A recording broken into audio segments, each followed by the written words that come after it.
In it goes this time from Tony Dean, and you can see that, a perfect shot of the ball going into the scrum. Referee Lindop's arm going up, and that signifies penalty kick to Widnes.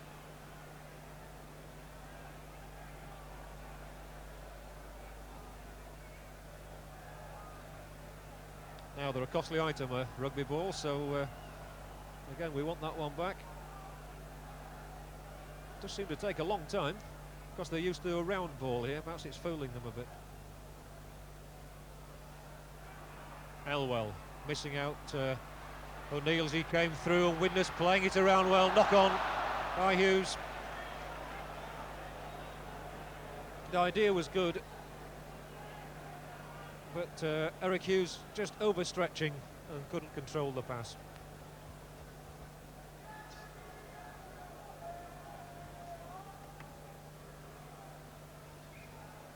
Well, we seem to have had a preponderance of scrums in these first 15 minutes, and again it's out with Tony Dean, who almost wriggled through as well.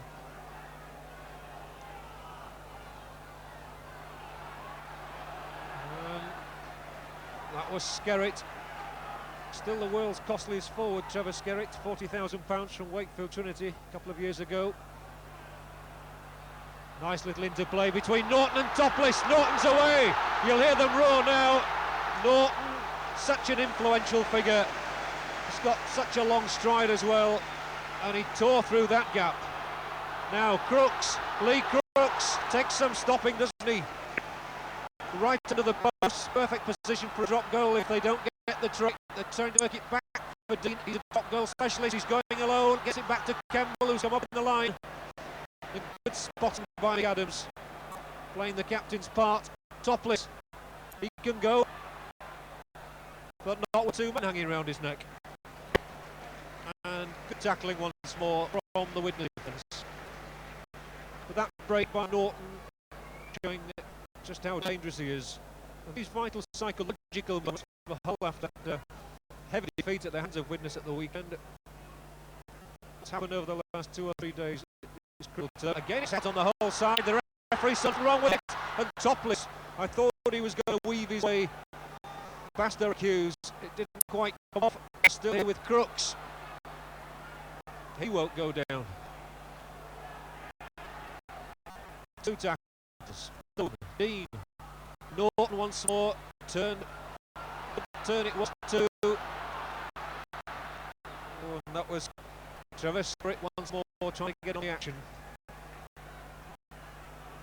Encouraging moments these then for the Hull supporters. Oh, throwing the ball around well. Here's Luluai to Sullivan. They'd love to see him have a tilt at line.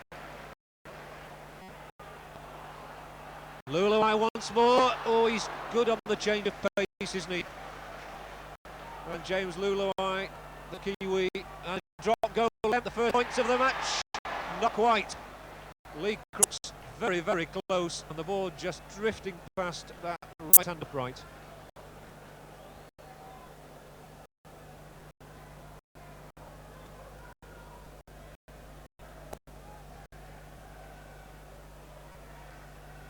So Widnes have the position back.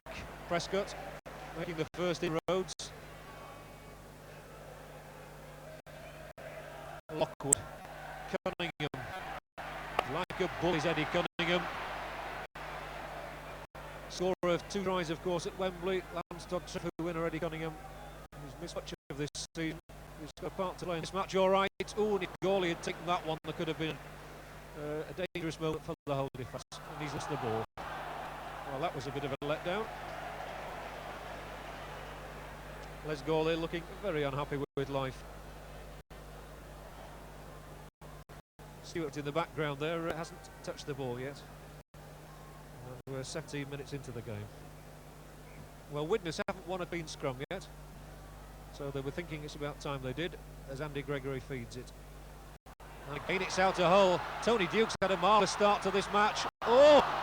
But that was sloppy between Dean and Campbell to give Widnes possession, and what's more, Widnes now have a penalty as well. It was Luluai who'd strayed offside.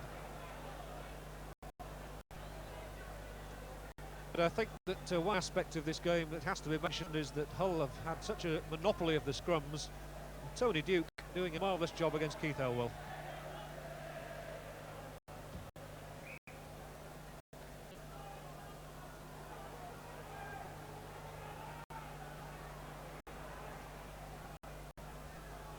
despite all that possession, it's Widnes on the burst now with O'Neill. Didn't get far in front of Tyndall, did he? Helped out by Charlie Stone, who's still there. Charlie Stone, of course, played for Featherstone Rovers. Here's little Elwell, though. Basnett wondering which way to go. Look this way, look that. Still has possession. Made good ground, John Basnett, but without being able to go forward. And Keith Elwell has stayed down. Just got himself up now. Oh, and that wasn't very good either. Oh, and play on, because possession's come back to Hull. The referee now saying that that is not the case. It's a penalty, in fact, for Widnes, which the crowd don't seem to appreciate. There was a definite knock-on, and it seemed that Hull had won possession back, and then referee Lindop decided that it was a penalty offence, and so an opportunity for the first points of the match as Mick Burke digs holes in the Ellen ground, which groundsman John Reynolds will be wincing at. But Mick Burke can certainly kick them from this distance.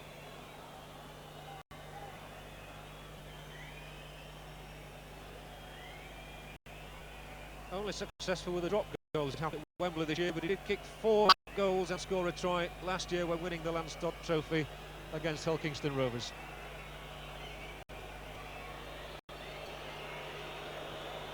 And a strange sight, still Hull supporters gathering behind the posts towards which Mick Burke is kicking.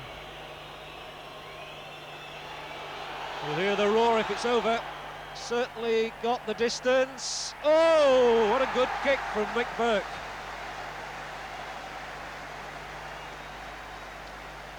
He was no more than a couple of feet inside the Hull half, and Mick Burke makes it count with the first points of the night.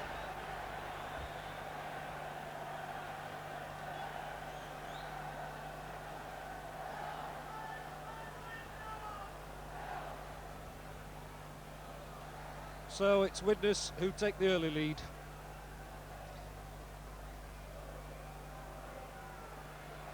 And of course they led for so long at Wembley. Now then, Stuart Wright. I said he'd not had a taste of the action. He's making it count now that he has. A good raking run from his own line. Elwell and Lockwood. O'Neill now. Good tackle by Skerrett.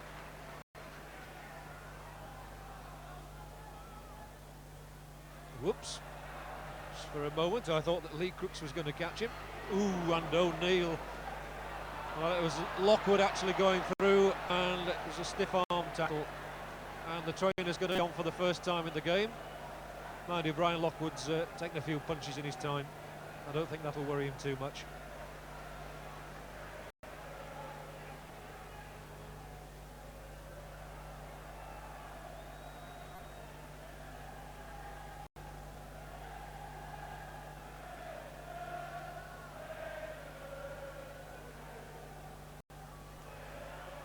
O'Neill lost the ball, and referee says that was perfectly legitimate, so Keith Tyndall had the chance to get Hull going. Dean to Skerrett, collared there by Gawley. Well, it was right under the referee's nose, and he saw not wrong, as the crowd did. So it's still Hull. Tyndall once more. Oh, and Eric Hughes, he did catch him there. Now Eric Hughes is going to have to be careful. There was considerable controversy at Wembley over the performance of Eric Hughes, and he committed 3 offences, and many folk thought he should have been sent off. And it was Hughes there. Paul Prendeville's kicking boots seem to be clean enough tonight. That's Paul Prendeville, the man who was signed from Welsh Rugby Union. Stone. The tackle is by Lockwood, who's made countless tackles so far. Dean, Norton tries to straighten up, can't get past Gawley and Prescott. It's Prescott hanging on to him. Skerrett tried to go down the middle. Dean's in there like a scurrying little ferret. He dashed in there, and he's only a couple of yards short. They're trying to build with Topless and Norton. Oh, they've missed their way. Well, Lockwood won't have the legs, surely. Basnett would have had. It's all a bit frantic, and the ball won back, but that would have been a try for Widnes if the ball had fallen to John Basnett and not Brian Lockwood. Stone won't give in easily. So we've started all over again, 6 tackles. Dean, Skerritt. It was Skerritt who almost made the break, did well to get that ball away to Tony Dean, wriggling through, and Tony Dean, the longer the game goes on, is posing more problems. Topless feeding Crooks. The tackle was from Gawley. Elwell assisting. Norton. Oh, he's so skillful. Try perhaps for Kemble. Now the spotting again good. But this, the best moment so far for Hull. It's back for Skerritt. Can he release it in time? Knock on. He did manage to turn the ball back, but the knock on was from Skerritt, and Widnes have it back. Very quick, fast, open game, despite the fact we've only the 2 points on the board.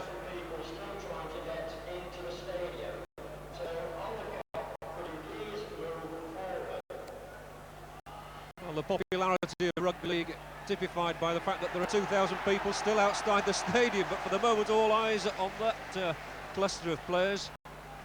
He was almost pushed all the way back to his own line, Eddie Cunningham.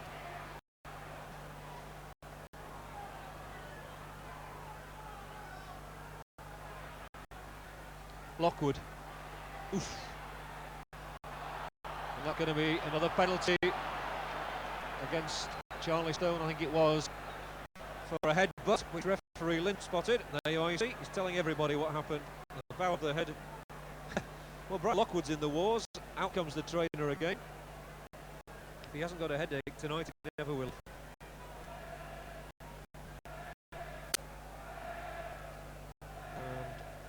And finding a good touch. So play goes on, despite the fact that Brian Lockwood is having his treatment. He's all right again. The trainer looks like he wants to stay on. So it's Wiz's turn. I must say that possession used to have been shared pretty evenly. For the moment, though, it's with Widnes, and it was as well that Tyndall got hold of Mick Adams' ankle there. Good telling tackle for Tyndall. Gregory. Well, he won't go down, despite Norton and Skerritt being much bigger and heavier. Lockwood nowhere really to go there. Has to come back inside, did well to keep possession for Widnes. Throwing the ball around now, Cunningham. He's not quite sure which way to go, I don't think. He's going left to right. Cut back down middle, still going Eddie Cunningham. Oh, what a player he is, this man. Cunningham, a magnificent break that. He wasn't going to lie down. He's built like an ox. So is this man, Gawley.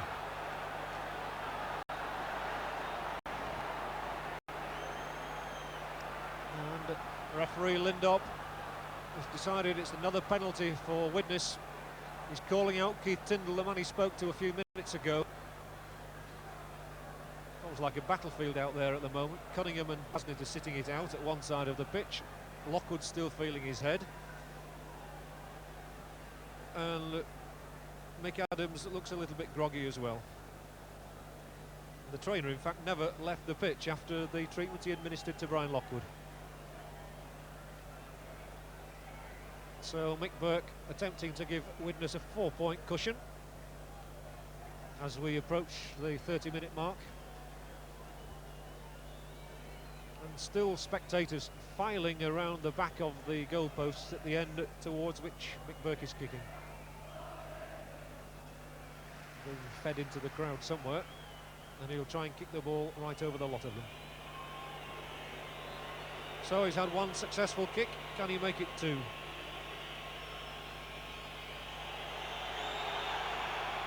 There's no doubt about the length, the roaring, but he's well wide in fact. Good catch by Clive Sullivan, only his second run, and what a good one. Well, he may be 38, but there's pace in the legs. Campbell and Dean.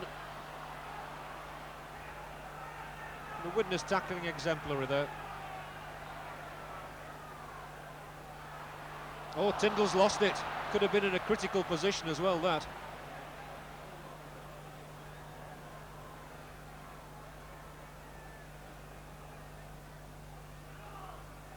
Lockwood.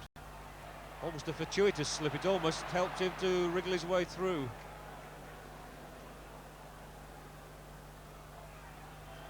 Here's Gregory.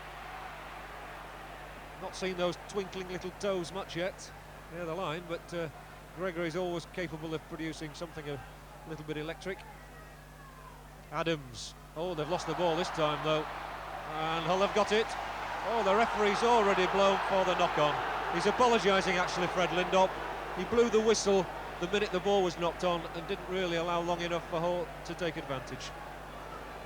But quite the right decision. He'd already blown the whistle. Now then, can Widnes win a scrum at last? Well, nobody's going to win that one.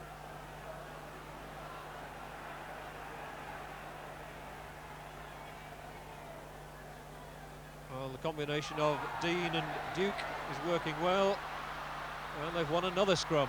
Kemble! Oh, what a good break by Gary Kemble. How far can he go? Well, he got a good 5 yards inside the Widnes half. Here's Dean, who's had a very good first half for me. Now Topless. Oh, he gave the ball away, and it still nearly came right for Hull. So another 6 tackles now, because Widnes did get a touch to the ball. First of all, it was a good break by Campbell. He was well supported by Topless, but when the pass was thrown out, it was to a Widnes man.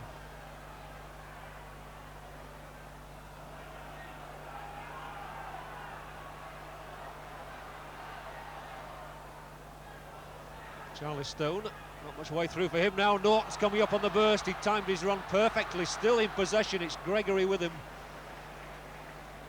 Little Gregory did well, along with Eric Hughes, to hold him down. Topless to Crooks. Prenderville well caught by Wright.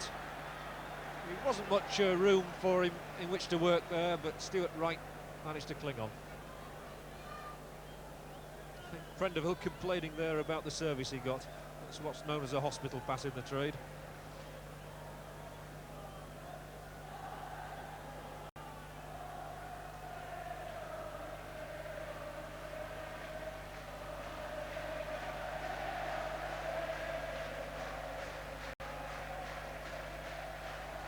Yet again it's out on the Hull side.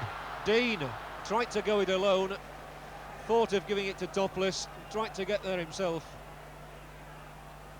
Hull do look dangerous in these situations. Here's Skerritt making valuable ground, and they'll be working out the tactics now. Maybe looking for a Tony Dean drop goal to get them back into it. Here's Stone for the time being, that's the 3rd tackle.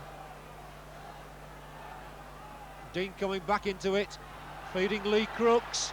Oh, he's got it back. Chances here. Duke for Norton. Oh, I think he went the wrong way perhaps there. If Knocker Norton had gone left, there could well have been a better chance. Dean looking for the drop goal, and it's high and it's wide.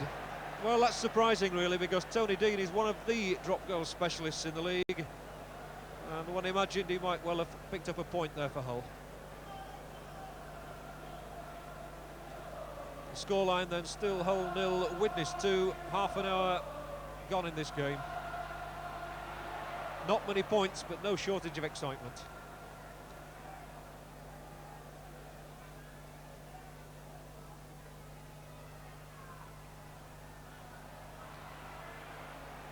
And that was O'Neill trying to burrow a way through.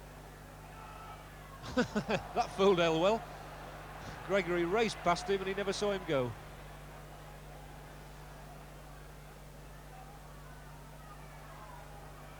So Adams and Lockwood trying to set things up again, and Lockwood still showing he's got some pace. This time they've lost the ball, and again the Hull fans are roaring because the whistle had gone. They thought Hull had got possession back. Referee Lindop says it's a scrum down. Now then, are Hull going to keep up this astonishing record in the scrums?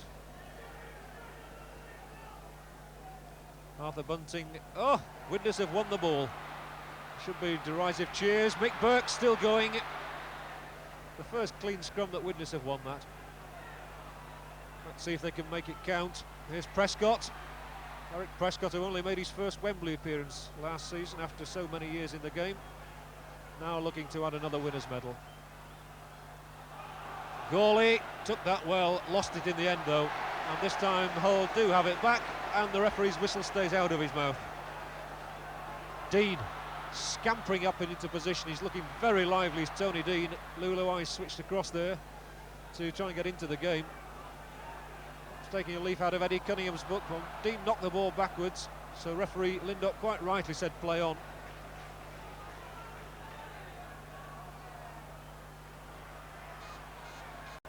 Stone running straight into the arms of Stuart Wright and Steve O'Neill. Mike O'Neill. Too many O'Neills for me. Skerritt. Good little reverse ball to Topless. Oh, he's brilliant in these situations, David Topless. Good ball as well. It was Campbell coming up and making an extra man. There he is, Campbell. It was Evans who'd taken the pass. Now Tyndall.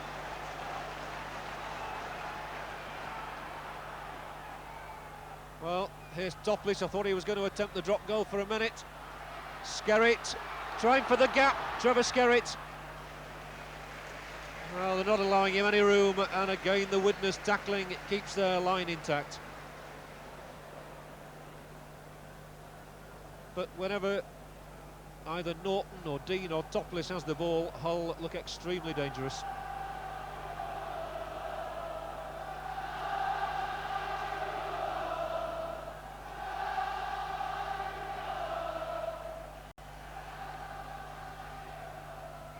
Hull's put in Widnes' penalty.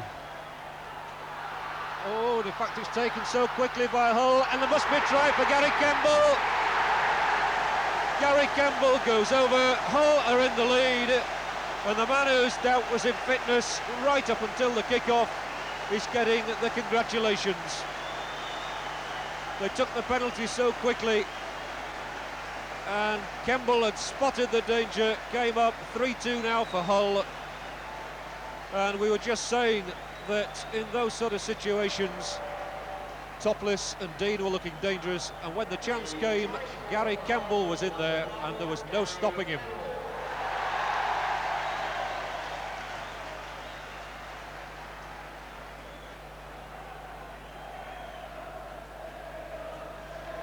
So the first try of the game, and the singing going up from the Hull end, and Gary Campbell's name on everybody's lips.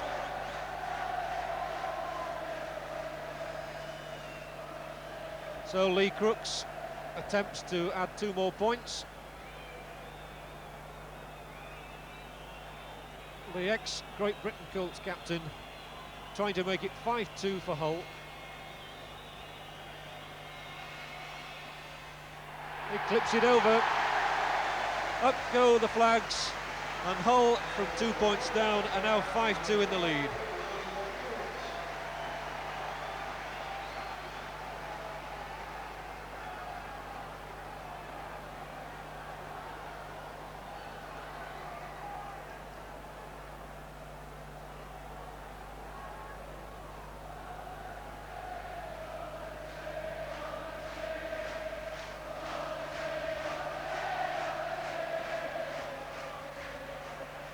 Oh, Norton did well to deflect that ball back to the hero Campbell. Off he sets with those gazelle-like stride.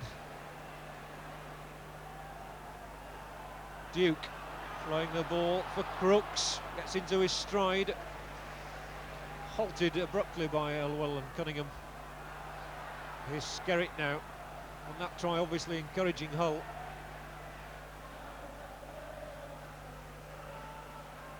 Stone. And Hull certainly enjoying the better of the moments as we come up to half-time. Steve Evans there, though, pinned by Elwell. Doesn't want to let him get up.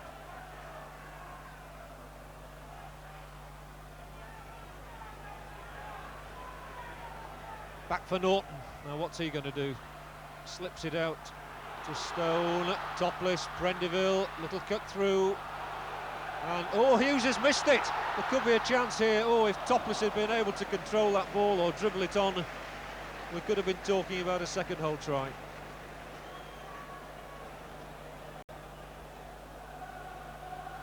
Well, Widnes have had their backs to the wall so many times this season.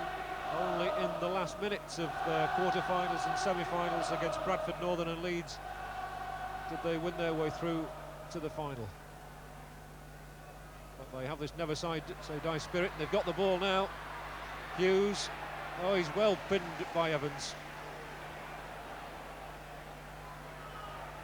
Gregory. Oh, The darting Gregory, he almost got away and he's lost the ball and he's got it back again. And referee Lindop has very good eyesight.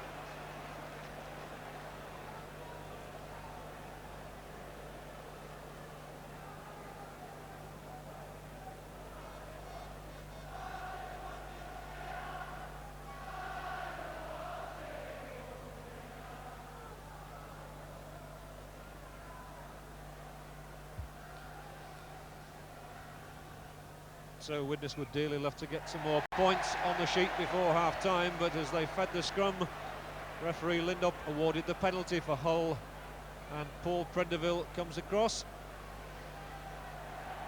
to kick the ball for touch.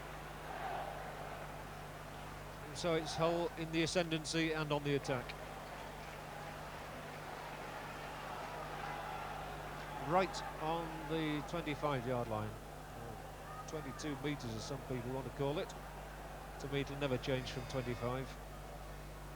Duke sets off on his own. Nice little ploy from Tony Duke. Dean bringing Tyndall into it. Ooh, almost crashed his way through, Keith Tyndall.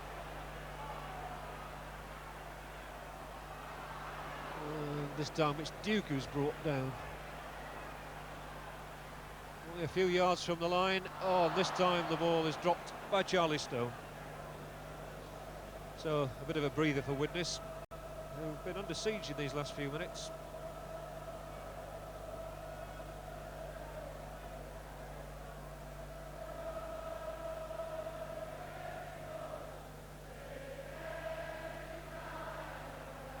Oh, the put in by Gregory was unorthodox. It came out on the Hull side. A real chance. Oh, it's Topless scores here. It'll be a brilliant try. He's stretched out and he's stretched far enough. That was brilliance by David Topless. He fooled them all and he went in. The Hull captain tearing over the line, and not even the presence of those two defenders clinging on could stop him, and David Topless goes in for the try that makes it Hull 8, Widnes 2.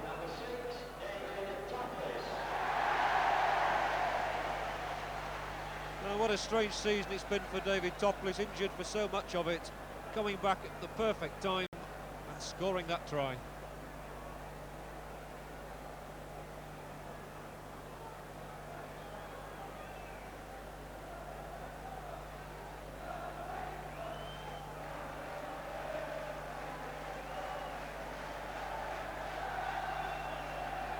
So, all of a sudden, the game is swinging Hull's way. Widnes leading 2-0 from that kick, that penalty by McBurk, but now the tries from Kemble and Topless mean the pendulum has swung the other way. Crooks aims to make it 10-2. And he's not quite made it. The ball just drifting wide of that left-hand upright.